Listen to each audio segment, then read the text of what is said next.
ਸਤਨਾਮ ਵਾਹਿਗੁਰੂ ਸਾਹਿਬ ਜੀ।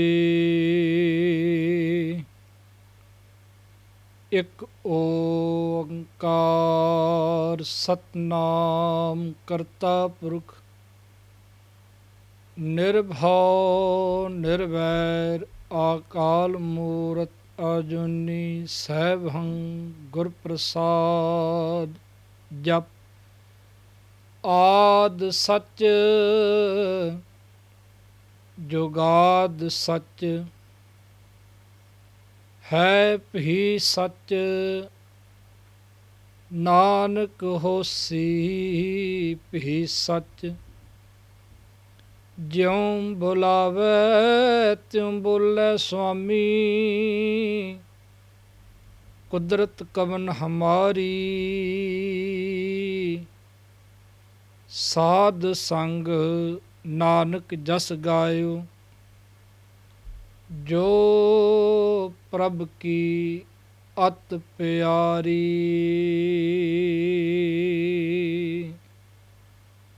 ਗੁਰੂ ਪਿਆਰੀ ਸਾਧ ਸੰਗਤ ਜੀ,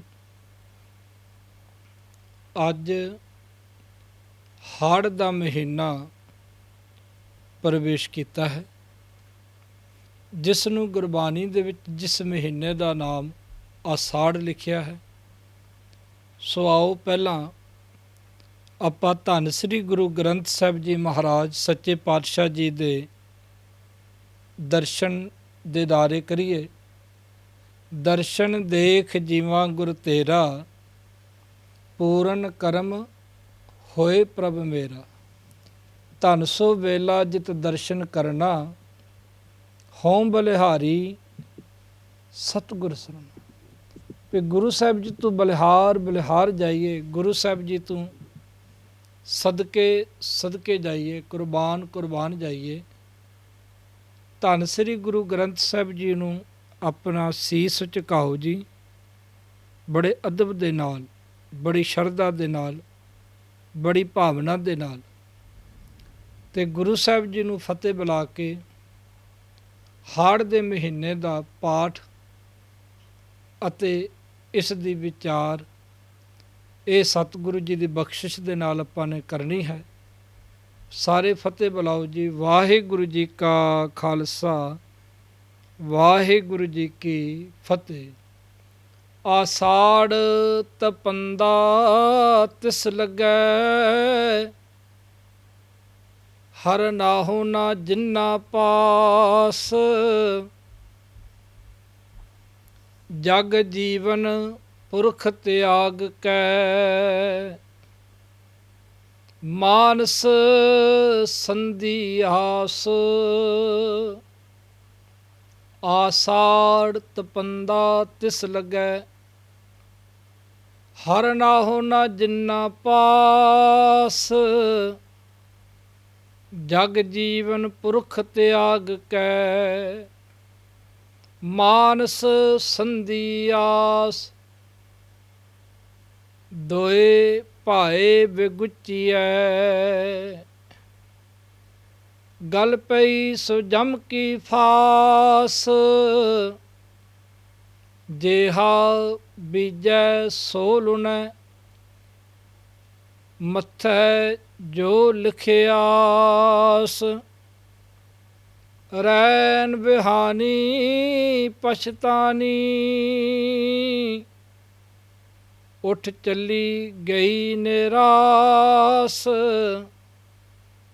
ਜਿਨ ਕੋ ਸਾਧੂ ਭੇਟੀਐ ਸੋ ਦਰਗਹਿ ਹੋਏ ਖਲਾਸ। ਕਰ ਕਿਰਪਾ ਪ੍ਰਭ ਆਪਣੀ ਤੇਰੇ ਦਰਸ਼ਨ ਹੋਏ ਪਿਆਸ।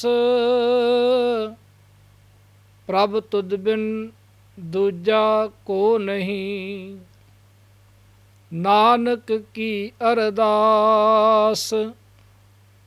ਆਸਾੜ ਸੁਹੰਦਾ ਤਿਸ ਲੱਗੈ ਜਿਸ ਮਨ ਹਰ ਚਰਨ ਨਿਵਾਸ। ਪ੍ਰਭ ਤੁਧ ਬਿਨ ਦੂਜਾ ਕੋ ਨਹੀਂ, ਨਾਨਕ ਕੀ ਅਰਦਾਸ। ਆਸਾੜ ਸੁਹੰਦਾ ਤਿਸ ਲੱਗੈ, ਜਿਸ ਮਨ ਹਰ ਚਰਨ ਨਿਵਾਸ। ਵਾਹਿਗੁਰੂ ਜੀ ਕਾ ਖਾਲਸਾ, ਵਾਹਿਗੁਰੂ ਜੀ ਕੀ ਫਤਿਹ। ਸ਼ਹੀਦਾਂ ਦੇ ਸਰਤਾਜ, ਬਾਣੀ ਦੇ ਬੋਹਿਤ, ਧੰਨ ਸ੍ਰੀ ਗੁਰੂ ਅਰਜਨ ਦੇਵ ਜੀ ਮਹਾਰਾਜ ਸੱਚੇ ਪਾਤਸ਼ਾਹ ਜੀ, ਤਿੰਨਾਂ ਦਾ ਰਾਗ ਮਾਝ ਦੇ ਵਿੱਚ ਉਚਾਰਨ ਕੀਤਾ ਹੋਇਆ ਪਾਵਨ ਤੇ ਪਵਿੱਤਰ 12 ਮਾਹ, ਇਸ ਦੇ ਵਿੱਚੋਂ ਆਪ ਜੀ ਨੇ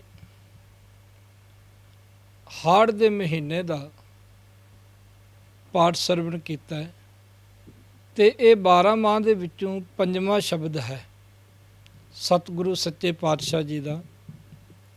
ਚੇਤ, ਵਿਸਾਖ, ਜੇਠ ਤੇ ਫਿਰ ਹਾੜ, ਦੇਸੀ ਮਹੀਨਿਆਂ ਦਾ ਇਹ ਚੌਥਾ ਮਹੀਨਾ ਹੈ।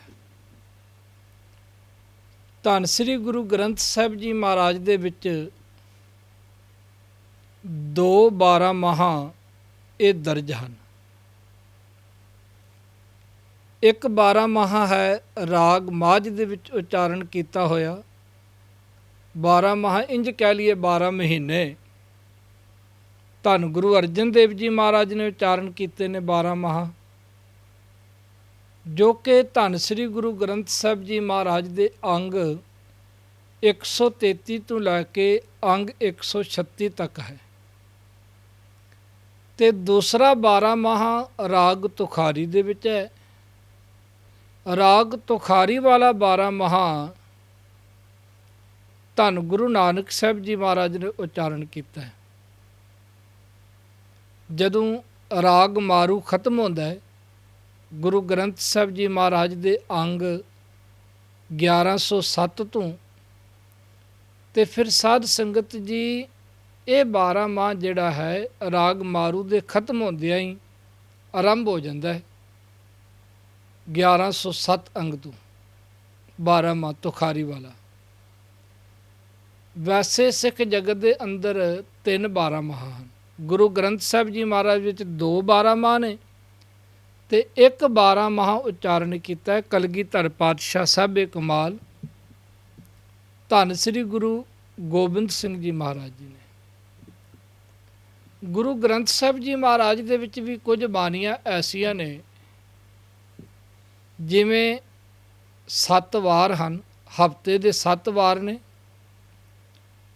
ਤੇ ਉਹ ਵੀ ਗੁਰੂ ਗ੍ਰੰਥ ਸਾਹਿਬ ਜੀ ਮਹਾਰਾਜ ਵਿੱਚ 2 ਵਾਰੀ ਆਏ ਨੇ। ਜਿਹੜੇ ਹਫ਼ਤੇ ਦੇ ਵੀਕ ਦੇ 7 ਵਾਰ ਨੇ, 7 ਡੇਜ਼ ਨੇ। ਇੱਕ ਤਾਂ ਰਚਨਾ ਹੈ ਭਗਤ ਕਬੀਰ ਸਾਹਿਬ ਜੀ ਦੀ, ਜੋ ਗੁਰੂ ਗ੍ਰੰਥ ਸਾਹਿਬ ਵਿੱਚ ਹੈ, ਤੇ ਇੱਕ ਹਫ਼ਤੇ ਦੇ 7 ਵਾਰ ਜਿਹੜੇ ਨੇ ਇਹ ਰਚਨਾ ਹੈ ਧੰਨ ਗੁਰੂ ਅਮਰਦਾਸ ਜੀ ਮਹਾਰਾਜ ਦੀ। ਸੋ ਸਾਹਿਬ ਜੀ ਨੇ ਮਨੁੱਖਤਾ ਨੂੰ ਮਹੀਨਿਆਂ ਰਾਹੀਂ ਉਪਦੇਸ਼ ਦਿੱਤਾ, ਵਾਰਾਂ ਰਾਹੀਂ ਉਪਦੇਸ਼ ਦਿੱਤਾ, ਪੈਰਾਂ ਦੇ ਰਾਹੀਂ, ਪੈਰ ਜਿਹੜੇ 4 ਦਿਨ, 4 ਪੈਰ ਦਿਨ ਦੇ ਤੇ 4 ਪੈਰ ਰਾਤ ਦੇ, ਉਹਨਾਂ ਦੇ ਰਾਹੀਂ ਉਪਦੇਸ਼ ਦਿੱਤਾ। ਸਾਹਿਬ ਜੀ ਨੇ ਇਸ ਢੰਗ ਦੇ ਨਾਲ ਮਨੁੱਖਤਾ ਨੂੰ ਸੰਦੇਸ਼ ਦਿੱਤਾ ਕਿ ਕਿਸੇ ਢੰਗ ਦੇ ਨਾਲ ਮਨੁੱਖ ਪਰਮਾਤਮਾ ਦੇ ਨਾਲ ਜੁੜ ਸਕੇ, ਪਰਮਾਤਮਾ ਦੀ ਸਿਫਤ ਦੇ ਨਾਲ ਜੁੜ ਸਕੇ। ਗੁਰੂ ਸਾਹਿਬ ਜੀ ਦਾ ਮਨੋਰਥ ਇਹ ਨਹੀਂ ਸੀ ਕਿ ਸਿੱਖ ਨੂੰ ਸੰਗਰਾਂਦੀ ਬਣਾਉਣਾ ਹੈ, ਕਿ ਸਿੱਖ ਨੇ ਕੇਵਲ ਤਾਂ ਕੇਵਲ ਸੰਗਰਾਂਦ ਵਾਲੇ ਦਿਨ ਗੁਰਦੁਆਰੇ ਜਾਣਾ ਹੈ, ਕੇਵਲ ਤਾਂ ਕੇਵਲ ਸੰਗਰਾਂਦ ਵਾਲੇ ਦਿਨ ਨਿਤਨੇਮ ਕਰਨਾ ਹੈ, ਕੇਵਲ ਤਾਂ ਕੇਵਲ ਸੰਗਰਾਂਦ ਵਾਲੇ ਦਿਨ ਹੀ ਕੋਈ ਨੇਕ, ਕੋਈ ਭਲਾ, ਕੋਈ ਪਰ ਉਪਕਾਰ ਕਰਨਾ ਹੈ। ਸਾਹਿਬ ਜੀ ਨੇ ਤਾਂ ਸਿੱਖ ਨੂੰ ਬਣਾਇਆ ਕਿ ਸਿੱਖਾ ਤੇਰੇ ਵਾਸਤੇ ਨਿਤਾ ਪ੍ਰਤੀ ਸੰਗਰਾਂਦ ਹੋਣੀ ਚਾਹੀਦੀ ਹੈ, ਨਿਤਾ ਪ੍ਰਤੀ ਤੇਰੇ ਅੰਦਰ ਇਹ ਚਾਅ ਹੋਣਾ ਚਾਹੀਦਾ ਹੈ ਸੇਵਾ ਦਾ, ਸਿਮਰਨ ਦਾ, ਪਰ ਉਪਕਾਰ ਦਾ, ਨੇਕੀ ਦਾ, ਭਲਾ ਕਰਨ ਦਾ, ਇਹ ਕਦੀ ਕਦਾਈ ਨਹੀਂ। ਸਾਹਿਬ ਜੀ ਨੇ ਇਸ ਕਰਕੇ ਇਹਨਾਂ ਮਹੀਨਿਆਂ ਰਾਹੀਂ ਵੀ ਉਪਦੇਸ਼ ਦੇ ਦਿੱਤਾ। ਤੇ ਮੇਰੇ ਸਾਹਿਬ ਜੀ ਨੇ ਨਾ ਜੈਸੀ ਜੈਸੀ ਰੁੱਤ ਸੀ ਉਸਾ ਹੀ ਮਨੁੱਖ ਨੂੰ ਉਪਦੇਸ਼ ਦਿੱਤਾ। ਜੇ ਪੋਹ ਦਾ ਮਹੀਨਾ ਹੈ ਤੇ ਪੋਖ ਤੁਖਾਰ ਨਾ ਵਿਆਪੀ, ਟੱਕਰ ਪੈਂਦਾ ਸੀ ਨਾ, ਕੋਰਾ ਪੈਂਦਾ ਸੀ, ਮਹਾਰਾਜ ਨੇ ਉਹਦੀ ਉਦਾਹਰਣ ਦੇ ਦਿੱਤੀ। ਤੇ ਜੇ ਹਾੜ ਦਾ ਮਹੀਨਾ ਹੈ, ਅਤੀ ਤਪਸ਼ ਦਾ ਮਹੀਨਾ ਹੈ, ਤੇ ਸਤਿਗੁਰੂ ਸਾਹਿਬ ਜੀ ਨੇ ਇਸ ਦੇ ਰਾਹੀਂ ਉਪਦੇਸ਼ ਦੇ ਦਿੱਤਾ। ਇਹ ਸੁਭਾਵਿਕ ਹੈ ਕਿ ਜਿਸ ਤਰ੍ਹਾਂ ਦੀ ਰੁੱਤ ਹੁੰਦੀ ਹੈ, ਜਿਸ ਤਰ੍ਹਾਂ ਦਾ ਵੈਦਰ ਹੁੰਦਾ ਹੈ, ਉਸੇ ਤਰ੍ਹਾਂ ਦਾ ਮਨੁੱਖ ਸੁਭਾਅ ਜਿਹੜਾ ਹੈ ਉਸੇ ਤਰ੍ਹਾਂ ਦਾ ਸੁੱਖ ਪ੍ਰਤੀਤ ਕਰਦਾ ਹੈ। ਤੁਸੀਂ ਹੁਣ ਦੇਖੋ ਨਾ, ਸਮਰ ਹੈ, ਗਰਮੀ ਹੈ, ਤੇ ਆਪਾਂ ਸਮਰ ਵਾਲੇ ਕੱਪੜੇ ਇਸ ਬੋਡੀ 'ਤੇ, ਸਰੀਰ 'ਤੇ ਪਹਿਨ ਰਹੇ ਹਾਂ। ਤੇ ਜਦੋਂ ਠੰਡ ਆ ਜਾਂਦੀ ਹੈ ਉਦੋਂ ਤੇ ਤੁਸੀਂ ਦੇਖੋ, ਉਦੋਂ ਠੰਡ ਵਾਲੇ ਗਰਮ ਕੱਪੜੇ, ਆ ਵੱਡੀਆਂ ਵੱਡੀਆਂ ਜਿਹੜੀਆਂ ਜੈਕਟਾਂ ਕੋਟ ਪਾਉਂਦੇ ਸਾਂ ਉਹ ਹੁਣ ਉਤਰ ਗਏ ਨੇ, ਗਰਮੀਆਂ ਵਾਲੇ ਕੱਪੜੇ ਆਪਾਂ ਨੇ ਪਾ ਲਏ ਨੇ। ਤੇ ਸਾਹਿਬ ਜੀ ਦੇ ਬਚਨ ਨੇ, ਜੇਹੀ ਰੁੱਤ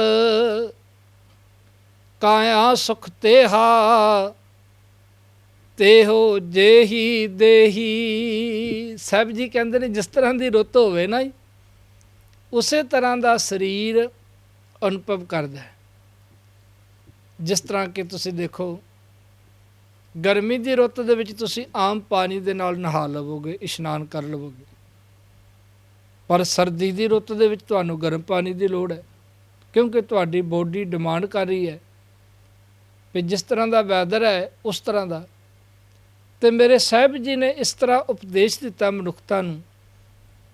ਕੁਝ ਅਤੀ ਠੰਡਕ ਦੇ ਮਹੀਨੇ ਉਹਨਾਂ ਦਾ ਵੀ ਜ਼ਿਕਰ ਕੀਤਾ, ਤੇ ਕੁਝ ਸਾਧ ਸੰਗਤ ਜਿਹੜੇ ਗਰਮੀ ਵਾਲੇ ਮਹੀਨੇ ਨੇ ਉਹਨਾਂ ਦਾ ਵੀ ਮੇਰੇ ਸਾਹਿਬ ਜੀ ਨੇ ਜ਼ਿਕਰ ਕੀਤਾ। ਤੇ ਆਓ ਸ਼ੁਰੂਆਤ ਕਰੀਏ। ਆਸਾੜ ਤਪੰਦਾ ਤਿਸ ਲੱਗੈ, ਹਰ ਨਾਹੋ ਨਾ ਜਿੰਨਾ ਪਾਸ।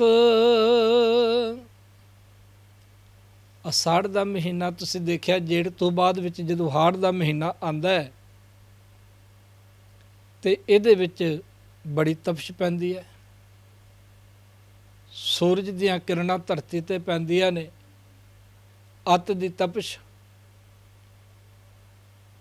ਤੇ ਧੰਨ ਗੁਰੂ ਨਾਨਕ ਸਾਹਿਬ ਜੀ ਮਹਾਰਾਜ ਜੀ ਨੇ ਇਸ ਹਾੜ ਦੇ ਮਹੀਨੇ ਦਾ ਵਰਣਨ ਤੁਖਾਰੀ ਰਾਗ ਦੇ ਵਿੱਚ ਇੰਝ ਕੀਤਾ ਹੈ।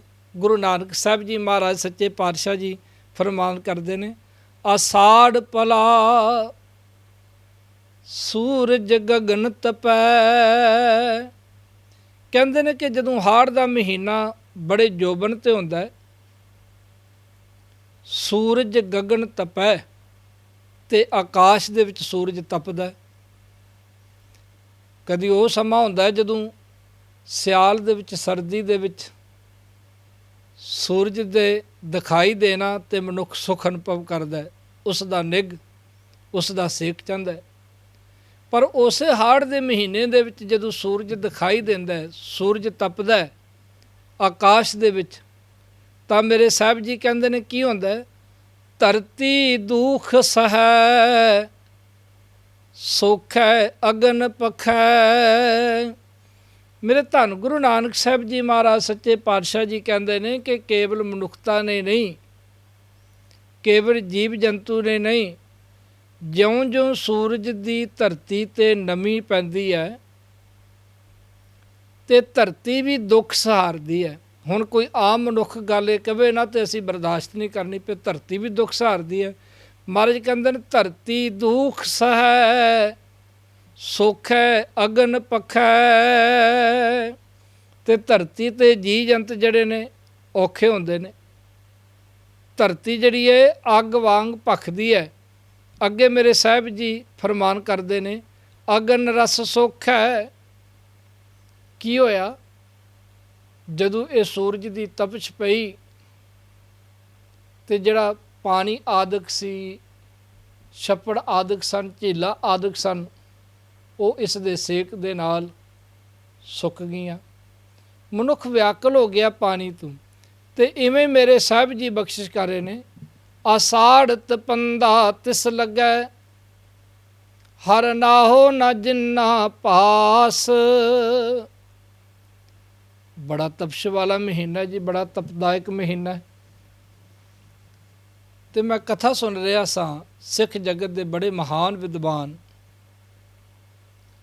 ਗਿਆਨੀ ਸੰਤ ਸਿੰਘ ਜੀ ਮਸਕੀਨ, ਉਹਨਾਂ ਨੇ ਜਦੋਂ ਇਸ ਮਹੀਨੇ ਦੀ ਕਥਾ ਕੀਤੀ ਤਾਂ ਕਹਿੰਦੇ ਨੇ ਕਿ ਤਪਸ਼ ਦਾ ਮਹੀਨਾ, ਅਤੀ ਤਪਦਾਇਕ ਮਹੀਨਾ। ਤੇ ਕੀ ਕੀਤਾ, ਜਿਹੜੇ ਗਰੀਬ ਲੋਕ ਸਨ, ਜਿਹੜੇ ਪਿੰਡਾਂ ਦੇ ਲੋਕ ਸਨ, ਉਹਨਾਂ ਨੇ ਕਿਸੇ ਪਿੱਪਲ ਦਾ, ਕਿਸੇ ਬੋਹੜ ਦਾ ਸਹਾਰਾ ਲਿਆ। ਉਹਦੇ ਥੱਲੇ ਬੈਠ ਕੇ ਉਹਨਾਂ ਨੇ ਸੂਰਜ ਦੇ ਤਪਸ਼ ਤੋਂ ਬਚਣ ਦਾ ਉਪਾਅ ਕੀਤਾ। ਆਮ ਦਿਹਾਤ ਦੇ ਵਿੱਚ, ਪਿੰਡਾਂ ਦੇ ਵਿੱਚ ਲੋਕ ਐਸਾ ਕਰਦੇ ਸਨ। ਤੇ ਜਿਹੜੇ ਮੇਰੀ ਕੁ ਉਮਰ ਦੇ ਲੋਕ ਨੇ, 50-55 ਦੇ ਵਿੱਚ ਨੇ, ਉਹਨਾਂ ਨੇ ਦੇਖਿਆ ਹੋਵੇਗਾ ਕਿ ਪਿੰਡਾਂ ਦੇ ਲੋਕ ਕਿਸ ਤਰ੍ਹਾਂ ਦਰਖਤਾਂ ਦੇ ਥੱਲੇ ਬੈਠ ਕੇ ਦੁਪਹਿਰਾ ਕੱਟ ਲੈਂਦੇ ਸਨ। ਤੇ ਮਸਕੀਨ ਜੀ ਕਥਾ ਕਰ ਰਹੇ ਸਨ ਤੇ ਕਹਿ ਰਹੇ ਸਨ, ਕੁਝ ਲੋਕ ਐਸੇ ਨੇ ਜਿਹੜੇ ਇਸ ਤਪਸ਼ ਤੋਂ ਬਚਣ ਦੇ ਵਾਸਤੇ, ਉਦੋਂ ਫਰਿੱਜਾਂ ਤੇ ਨਹੀਂ ਸਨ ਹੁੰਦੀਆਂ, ਘੜੇ ਆਦਿਕ ਦੇ ਵਿੱਚ ਪਾਣੀ ਰੱਖ ਲੈਣਾ, ਕੱਚੇ ਘੜੇ ਹੁੰਦੇ ਸਨ, ਤੇ ਉਹ ਪਾਣੀ ਠੰਡਾ ਹੋ ਜਾਣਾ ਤੇ ਉਸ ਦੇ ਨਾਲ ਆਪਣੀ ਪਿਆਸ ਬੁਝਾ ਲੈਣੀ। ਕੁਝ ਐਸੇ ਸਨ ਕਿ ਚੰਦਨ ਦਾ ਲੇਪ ਆਪਣੇ ਤੇ ਕਰ ਲੈਂਦੇ ਸਨ। ਪਰ ਜਿਉਂ-ਜਿਉਂ ਸਮਾਂ ਬਦਲਿਆ, ਥੋੜ੍ਹਾ ਥੋੜ੍ਹਾ ਮਨੁੱਖ ਦੇ ਕੋਲ ਧਨ ਆਇਆ ਤੇ ਇਸ ਤਪਸ਼ ਨੂੰ ਮਿਟਾਉਣ ਦੇ ਤਰੀਕੇ ਬਦਲ ਗਏ। ਕਿਸੇ ਨੇ ਪੱਖੇ ਦਾ ਸਹਾਰਾ ਲੈ ਲਿਆ। ਪਹਿਲਾਂ ਹੱਥ ਵਾਲੇ ਪੱਖੇ ਹੁੰਦੇ ਸਨ, ਫਿਰ ਬਿਜਲੀ ਵਾਲੇ ਪੱਖੇ ਆ ਗਏ। ਕਿਸੇ ਨੇ ਕੂਲਰ ਦਾ ਸਹਾਰਾ ਲੈ ਲਿਆ ਤੇ ਅੱਜ ਏਸੀ ਦਾ ਯੁੱਗ ਹੈ, ਸਾਰਾ ਵਾਤਾ ਹੀ ਅਨੁਕੂਲ ਕਰ ਲਿਆ। ਕਿ ਇਸ ਮਹੀਨੇ ਦੇ ਵਿੱਚ ਵੀ ਮਨੁੱਖ ਜਿਹੜਾ ਪੋਹ ਵਾਲੀ ਠੰਡਕ ਦਾ ਆਨੰਦ ਮਾਣ ਸਕਦਾ ਹੈ। ਏਸੀ ਲੱਗਾ ਹੋਵੇ, ਲੋਕ ਕੰਬਲ ਲੈ ਕੇ ਸੁੱਤੇ ਪਏ ਨੇ, ਰਜਾਈਆਂ ਲੈ ਕੇ ਸੁੱਤੇ ਨੇ। ਇਸ ਮਹੀਨੇ ਦੇ ਵਿੱਚ ਇੰਨਾ ਕੁ ਉਹਨਾਂ ਨੇ ਵਾਤਾ ਅਨੁਕੂਲ ਕਰ ਲਿਆ। ਪਰ ਸਾਹਿਬ ਜੀ ਕਹਿੰਦੇ ਨੇ, ਇਹ ਬਾਹਰ ਦੀ ਤਪਸ਼ ਨੂੰ ਮਿਟਾਉਣ ਦੇ ਤੇ ਮਨੁੱਖ ਨੇ ਬੜੇ ਯਤਨ ਕੀਤੇ, ਬੜੇ ਸਾਧਨ ਵਰਤੇ। ਕਿਸੇ ਢੰਗ ਦੇ ਨਾਲ ਉਹ ਇਸ ਦੇ ਵਿੱਚ ਸਫਲ ਵੀ ਹੋ ਗਏ ਕਿ ਉਹਨਾਂ ਨੇ ਸਰੀਰ ਦੀ ਤਪਸ਼ ਨੂੰ ਮਿਟਾਉਣ ਦੇ ਯਤਨ ਕਰ ਲਏ। ਪਰ ਮੇਰੇ ਸਾਹਿਬ ਜੀ ਕਹਿੰਦੇ ਨੇ, ਇੱਕ ਅੰਦਰ ਦੀ ਤਪਸ਼ ਹੈ, ਇੱਕ ਅੰਦਰ ਵਿਕਾਰਾਂ ਦੀ ਤਪਸ਼ ਹੈ, ਇੱਕ ਅੰਦਰ ਕਾਮ, ਕ੍ਰੋਧ, ਲੋਭ, ਮੋਹ, ਹੰਕਾਰ ਦੀ ਤਪਸ਼ ਹੈ। ਉਸ ਨੂੰ ਕਿਵੇਂ ਮਿਟਾਓਗੇ? ਉਹ ਤੇ ਮਨੁੱਖ ਏਸੀ ਦੇ ਅੱਗੇ ਪਿਆ ਹੋਇਆ ਵੀ ਕਲਪਨਾ ਦੇ ਵਿੱਚ ਹੈ, ਤਪਸ਼ ਦੇ ਵਿੱਚ ਹੈ। ਮੇਰੇ ਸਾਹਿਬ ਜੀ ਨੇ ਉਹਨਾਂ ਮਨੁੱਖਾਂ ਦਾ ਜ਼ਿਕਰ ਕੀਤਾ ਤੇ ਨਾਲ ਹੀ ਸਾਹਿਬ ਜੀ ਨੇ ਕਿਹਾ ਵੀ ਤੂੰ ਬਾਹਰ, ਤੂੰ ਭਾਵੇਂ ਜਿੰਨੇ ਮਰਜ਼ੀ ਤਪਸ਼ ਦੇ ਤਰੀਕੇ ਵਰਤ ਲੈ, ਚੰਦਨ ਚੰਦ ਨਾ ਸਰਦ ਰੁੱਤ, ਮੂਲ ਨਾ ਮਿਟਹੀ ਘਾਮ, ਸੀਤਲ ਥੀਵੈ ਨਾਨਕਾ ਜਪੰਦੜੋ ਹਰ ਨਾਮ। ਨਾ ਸੀਤਲੰਗ ਚੰਦਰ ਦੇਵੈ, ਨਾ ਸੀਤਲੰਗ ਬਾਮਨ ਚੰਦਨ ਹੈ।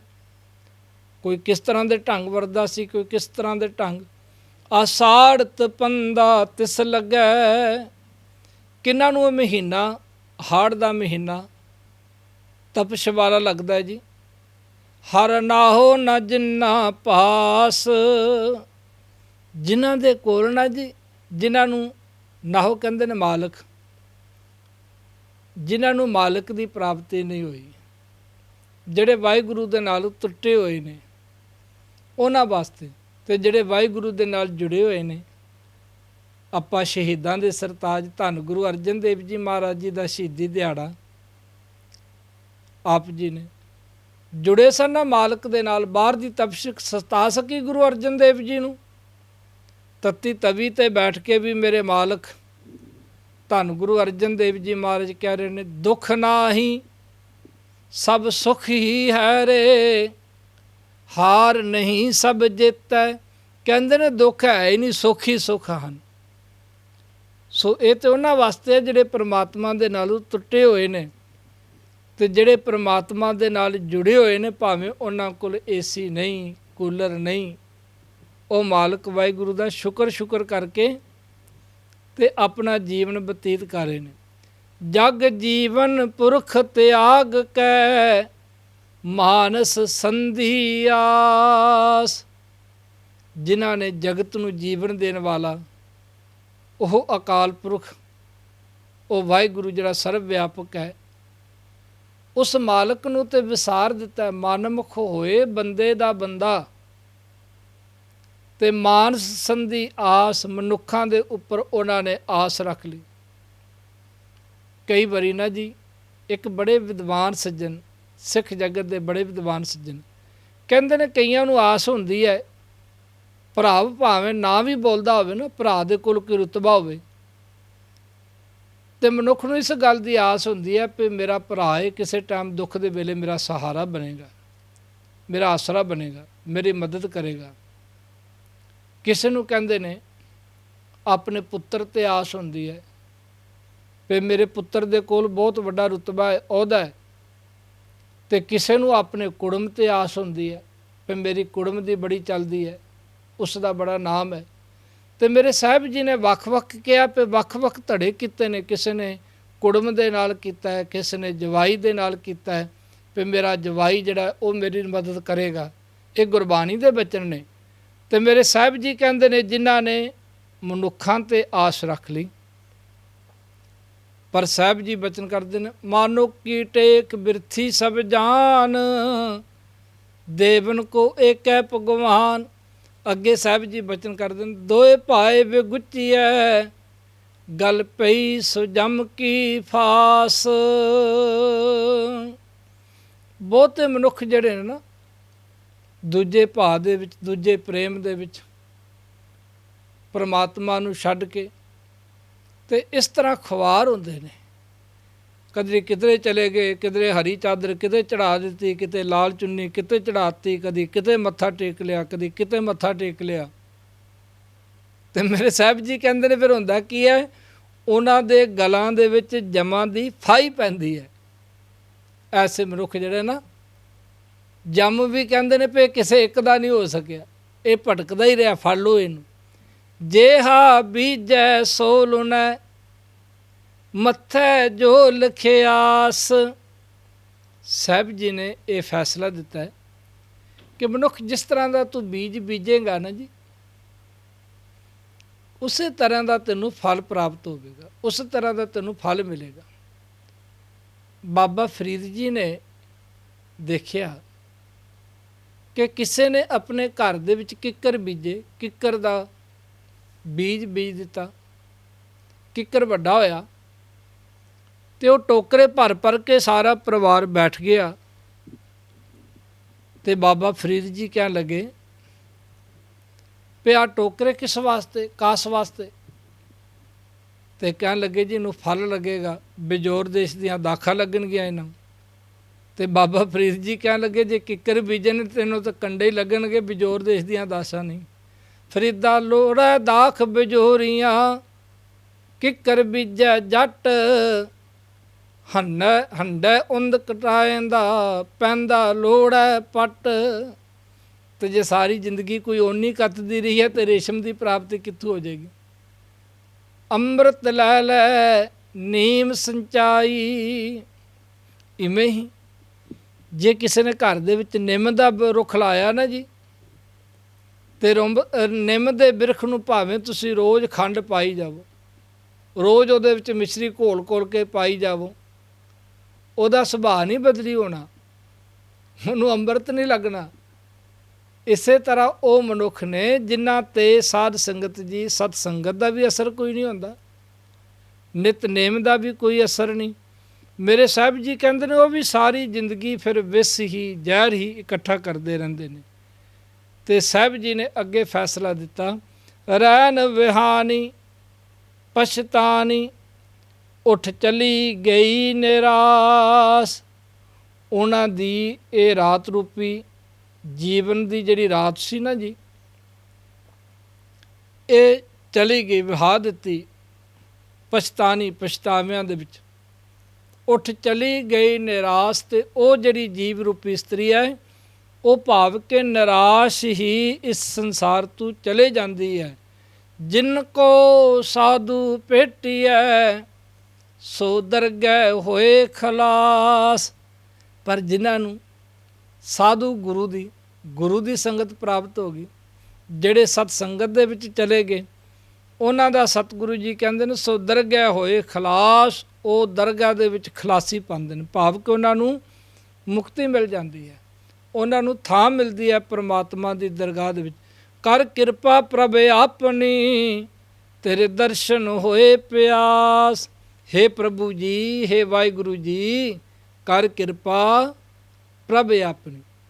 हे ਪ੍ਰਭੂ ਜੀ, ਆਪਣੀ ਕਿਰਪਾ ਕਰੋ, ਆਪਣੀ ਰਹਿਮਤ ਕਰੋ। ਤੇ ਕਿਹੜੀ ਕਿਰਪਾ ਮੰਗੀ ਹੈ ਜੀ? ਤੇਰੇ ਦਰਸ਼ਨ ਹੋਏ ਪਿਆਸ। ਇਹ ਵਾਹਿਗੁਰੂ ਜੀ, ਤੁਹਾਡੇ ਦਰਸ਼ਨਾਂ ਦੀ ਮੈਨੂੰ ਪਿਆਸ ਲੱਗੀ ਰਹੇ। ਮੇਰੇ ਅੰਦਰ ਸਦਾ ਤੁਹਾਡੇ ਦਰਸ਼ਨਾਂ ਦੀ ਪਿਆਸ। ਕਿਹੜੀ ਪਿਆਸ? ਦਰਸ ਤੇਰੇ ਕੀ ਪਿਆਸ ਮਨ ਲਾਗੀ। ਇਹ ਪਿਆਸ ਲੱਗੇ ਦਰਸ਼ਨਾਂ ਦੀ। ਪ੍ਰਭ ਤੁਧ ਬਿਨ ਦੂਜਾ ਕੋ ਨਹੀਂ, ਨਾਨਕ ਕੀ ਅਰਦਾਸ। हे ਵਾਹਿਗੁਰੂ ਜੀ, ਤੁਹਾਡੇ ਤੋਂ ਬਿਨਾਂ ਤੇ ਦੂਸਰਾ ਕੋਈ ਹੈ ਹੀ ਨਹੀਂ, ਤੁਹਾਡੇ ਵਰਗਾ ਹੋਰ ਕੋਈ ਹੈ ਹੀ ਨਹੀਂ।